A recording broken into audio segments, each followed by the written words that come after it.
Habíamos quedado en la firma del Tratado del Pilar y el rompimiento de Artigas con Ramírez. Lógicamente Artigas junta fuerzas, sobre todo muchos guaraníes, y hace invasión de la provincia de Entre Ríos para darle un buen golpe y un castigo ejemplar a su discípulo.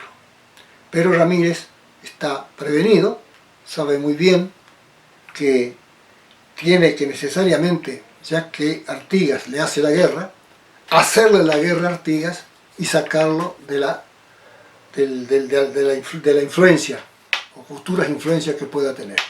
Porque lógicamente ya Ramírez se considera con ciertas ambiciones, evidente, todo militar o toda persona que en aquellos tiempos triunfaba, ¿no?, escalaba posiciones, ya se sentía algo especial. Yo creo que en ese pecado cayó Ramírez. Lo cierto es que entonces hay una guerra. Se desenvuelve ahí durante varios meses en la provincia de Entre Ríos. Son combates, a veces charamuscas, pero son enfrentamientos. Las Huachas, por ejemplo, ahí triunfa Artigas. Pero Ramírez recibe ahora la adhesión de algunos jefes de aquellos que se habían sublevado, que dijimos, ¿no es cierto?, financiados por Buenos Aires, ¿no? Entre ellos, por ejemplo, Carriego, Samaniego y otros. Entonces, enfrenta a Artigas en distintos combates: Sauce, Yuquerí Grande, Mandisoví y Ábalos y otros pequeños encuentros en la provincia de Corrientes. Y obligan a Artigas, o se lo obliga a Artigas, a refugiarse en el Paraguay, donde lo recibe Antonio López, el dictador paraguayo. Y el dictador paraguayo le da como cárcel un lugar en la ribera, en el monte paraguayo, y allí Artigas va a quedar por muchos años, visitado por mucha gente, pero viviendo como un ermitaño hasta su muerte en 1850. Bueno, este impacto de la derrota de Artigas por Ramírez le da a Ramírez un predominio, una preeminencia en el litoral. Prácticamente sería como el heredero de la Liga de los Pueblos Libres. El que se pone celoso, evidentemente, ahora es Estanislao López, el socio, ¿no?, que tiene que enfrentar ahora prácticamente solo invasiones desde Buenos Aires. Entonces, Estanislao López siempre pretendió ser hegemónico en el litoral, ¿no? Como era el llamado, conocido como el patriarca de la federación, parecía que el hombre tenía suficientes títulos para hacer lo que se le antojaba, y entre ellos seguir dominando a Entre Ríos. Entre Ríos era la perla de los santafesinos. Ahí tenían sus estancias y sus vacas, porque Santa Fe no podían hacer nada porque venía la indiada de allá, del norte y del oeste, y les liquidaban. Aparte, los ejércitos pasaban permanentemente por allí, el camino al norte, y no había ninguna estancia que se salvara. Entonces, López y Ramírez, lógicamente, el poder ya de Ramírez. Por eso va a haber poco a poco un distanciamiento, asusado por Bustos de Córdoba, que también quiere tener presencia en este problema político. Ya se juega el problema político, el problema del poder. Bustos, lógicamente, tiene buena anuencia con Estanislao López, y está procurando Bustos de que el Congreso que organice el país se vaya a Córdoba y que quede el Pacto del Pilar sin efecto. Para eso, a su vez, Ramírez está en su trabajo. ¿Qué trabajo?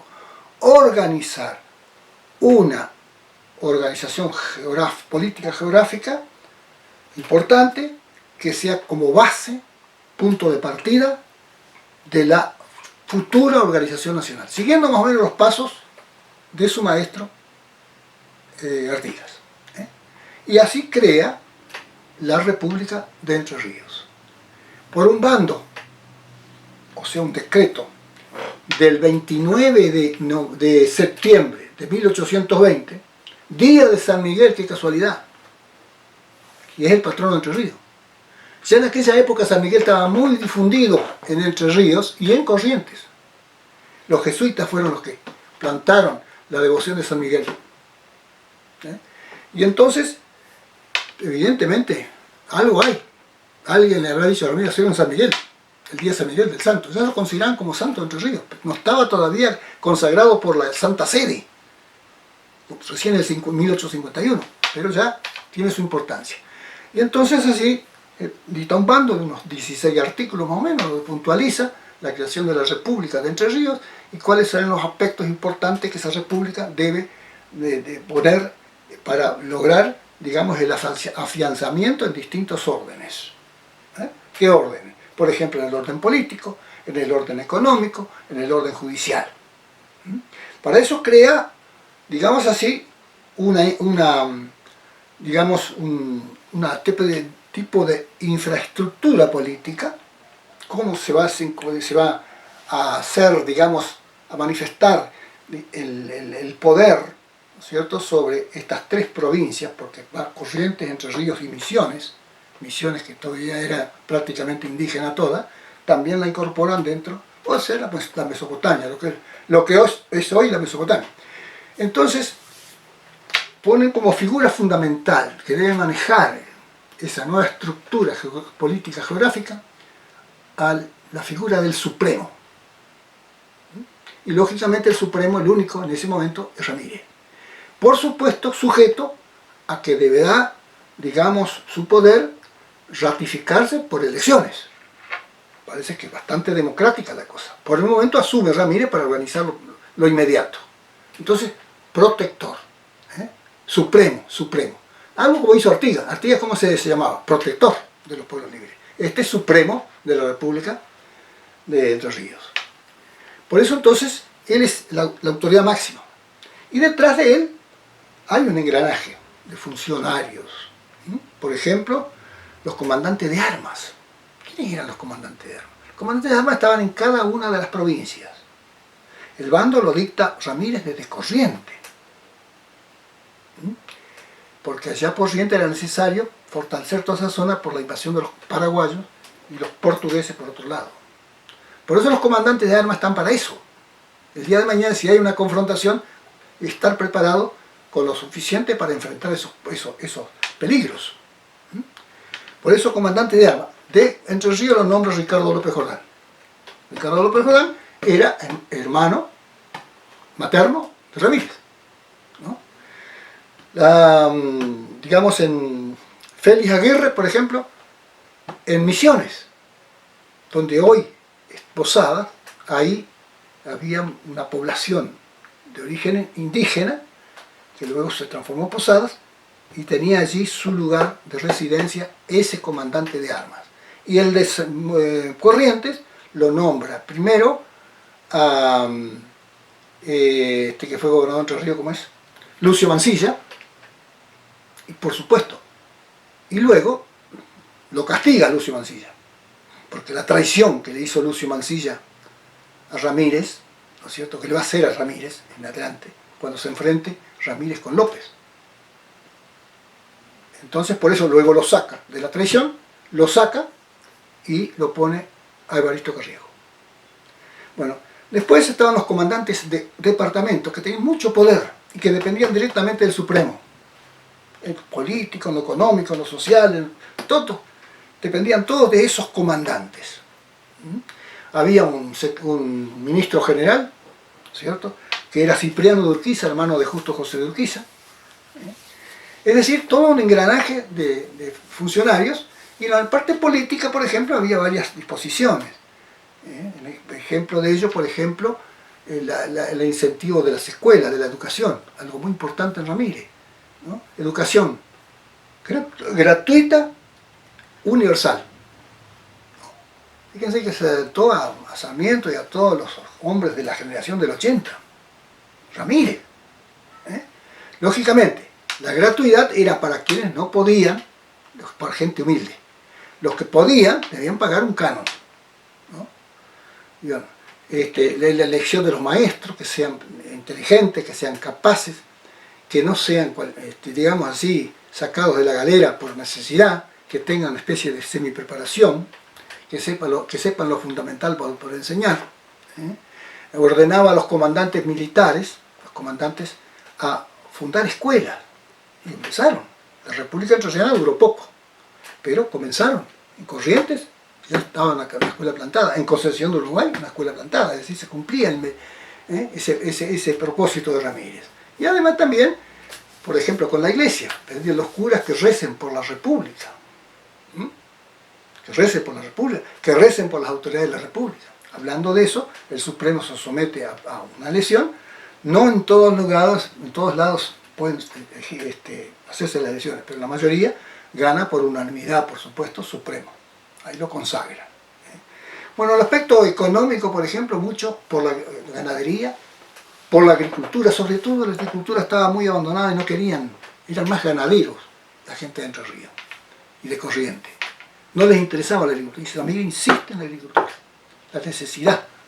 Y por eso que pone, digamos, algunas medidas importantes, sobre todo a quienes se incorporaban al ejército, darle permiso, darle 2 meses, 3 meses para que cultiven, por ejemplo. A los que formaban hogar, matrimonio, hogar, ¿sí? Familia, la obligación de plantar frutales para sustento propio. Todas esas cosas que parecen niñas, pequeñas, pero que hacían el asunto. O sea, que el interés de Ramírez estaba no solo la ganadería, sino también la agricultura. La ganadería, bueno, prohibido la exportación de vientres, por ejemplo. Mandaron. Y los caballos, ¿no? Tenerlos como oro, cuidarlos como oro, porque eran base del ejército. Se movilizaban así. Bueno, todas esas son medidas interesantes que empezaron o comenzaron a aplicarse. La justicia, por ejemplo, había justicia mayor y justicia menor, que nos manejaban los comandantes de departamentos. Pero todo derecho, decía el reglamento, todo ciudadano tiene derecho a la justicia. Interesante, tiene derecho a la justicia. Bueno, eso después lo económico tenía un ministro general de Hacienda, que manejaba todo el orden económico, tenía inspectores, ¿no? Un inspector general o visitador le llamaban, que paseaba, que iba de un lado a otro, verificando los funcionarios de abajo más lo hacían, por ejemplo, qué funcionarios había debajo, los contadores, y luego los receptores de renta, que eran los más chicos. De esa escalera eran los receptores de renta que estaban en contacto con el cobro de los impuestos. Pero había una rigurosidad tremenda. Había un orden desde el último empleado hasta la autoridad suprema, controlado al máximo. Y el que se hacía, muchos se hacen hoy día, inmediatamente lo liquidaban. No es que lo mataban, sino sacaban afuera. Pero controlaban estrictamente el ingreso, con todo, con detalles, con comprobantes, etcétera, etcétera. Todo esa era la rigurosidad, digamos, para mantener una economía limpia. Bueno, esto es más o menos en torno, digamos así. Después hubo el censo, también se hizo un censo, arrojó una población de 56.000 habitantes, 36.000 habitantes tuvo Corrientes, censado, y 20.000 Entre Ríos nomás. Estaba más poblado Corrientes. En cambio, Misiones no lo censaron, había 11.000 guaraníes. No lo censaron porque eran guaraníes, porque eran indios. Pero el primer censo. También el servicio de postas fue importante. Los correos. Todo eso estaba implementado en el reglamento de la República Entrerriana. República Entrerriana, que fue efímera, ¿sí? Porque duró 1 año y pico. Después de muerto Ramírez, digamos, se disolvió. Pero fue un intento positivo en tanto cuanto buscar el fin de todo esto, que era la organización no solo de la Mesopotamia, sino del país. Es decir, el resto iría incorporándose tal cual quería Artigas con la Liga de los Pueblos Libres. Y una vez que cada sector, cada provincia estuviese en condiciones, se incorporaba al resto. Y así formaban la gran nación. Así que eso es la importancia que tiene esto. Importante porque lo inició Ramírez. El Tratado del Pilar, por ejemplo, una cosa que es interesante, ¿no? Hay 2 entrerrianos en la etapa esa. Fue cabeza de los tratados, de los acuerdos, el Tratado del Pilar. Tuvo un entrerriano, un caudillo entrerriano, Francisco Ramírez. Y termina ya en el Acuerdo de San Nicolás, también con un entrerriano, justo José de Urquiza. Y de ahí salió la Constitución. Así que creo que es importante poder destacarlo esto. En aquellos tiempos no eran como ahora, que tenemos de todo. En aquel tiempo tenías que luchar si querías lograr algo. Sin embargo, había gente bien interesada, bien dispuesta.